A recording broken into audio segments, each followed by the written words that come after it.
What up YouTube? Welcome back to my channel and to another episode of Soh At Home. My name is Sahela and in today's video I'm going to be sharing a tutorial on how I gold foiled my basement ceiling.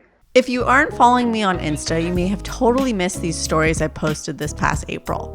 I had sourced some imitation gold foil from China and had received samples of several gold variations to try. I found a leftover piece of drywall in the basement, and over the next 2 days I fixed it up and got it paint ready before setting it aside to dry.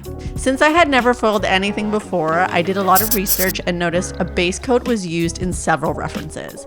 Still, I had questions.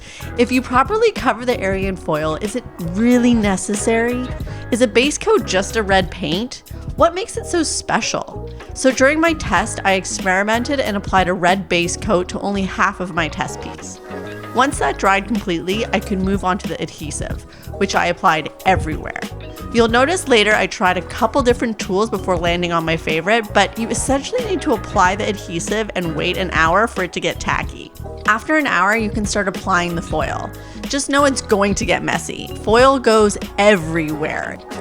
Then comes the real messy bit. You have to brush off all the overlapping foil. This stuff literally flies everywhere, so keep your vacuum closed.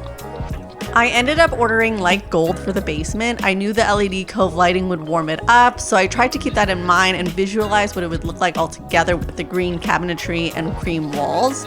If you are going to attempt to do a room versus an object, I recommend you take into account what the lighting and color of the room will be because, as I'll show you later, it will have an effect on the foil. Now I could put what I learned to work, starting with prepping the cove in the basement. The drywall edges along the cove were rough and had lots of gapping, so same as before, I had to prep my workspace. I used polyfill along all the edges, applying it generously with a spatula and then wiping all excess away.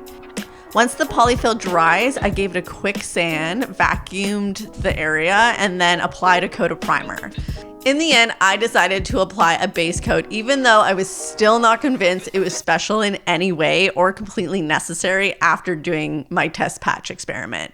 The reason why I did was because my husband convinced me that for the extra $65 cost and the few hours it took me to apply, this was not the situation to start cutting corners or making my own decisions on something that I've never done before. But just to be clear, I am not convinced that base coat is different than a dark red paint or that it's completely necessary. I don't know, maybe if you're using real foil, it's different, but with the imitation stuff, it doesn't really make a difference, and you can see that from the test patch again.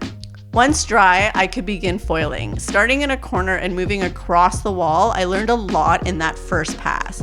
For one, at first, I was rolling on the adhesive, and although I was happy with, how evenly spread out the adhesive was, as I continued along, I switched to a regular paintbrush because I found it actually left more glue behind, and you could get the area really, really milky.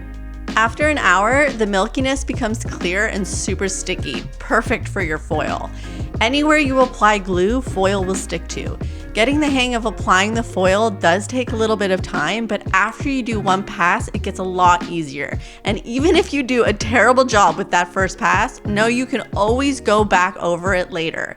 That's what I did after I finished the whole ceiling. I had perfected the application by then and went back to that first strip of wall, applied glue, waited an hour, and did the whole section over. You can't even tell there's 2 layers. When applying the foil, the easiest way to do it is to try and overlap the sheets so you know you're covering everything. But since I don't live in a perfect world where I get placement right every time, if you do have gaps, you can just take some scrap foil and place it in that area. Remember, foil will stick to anything that has glue on it. So any excess will just be brushed away, so you won't even notice the small gaps that you're covering up later on. Since I could only work on this project during my son's nap times and in the evenings after he went to bed, it did take me a couple weeks to complete this project. I did spill glue a few times, but thankfully I had put down some protective flooring before I started and didn't have to worry too much about wrecking my new floors. It didn't take me long to get the hang of it, and every once in a while I would throw up a laser level just to reset my lines, but honestly, I didn't fuss too much about getting them perfectly straight all the time. I did find the process somewhat meditative and actually really fun. I also walked away each time covered in glitter. It was stuck to my fingers, on my glasses, in my hair. So if you can roll with the punches and get used to going out in public covered in glitter, you'll do fine. Once I completed the whole ceiling, it was time to add our final coat, a sealer.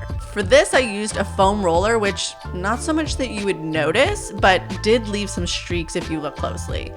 If I could do this part again, I would maybe try a microfiber roller over a foam roller for this application, or maybe do 2 coats as I only did 1, but didn't love the foam roller for this application. I'm just gonna put that out there.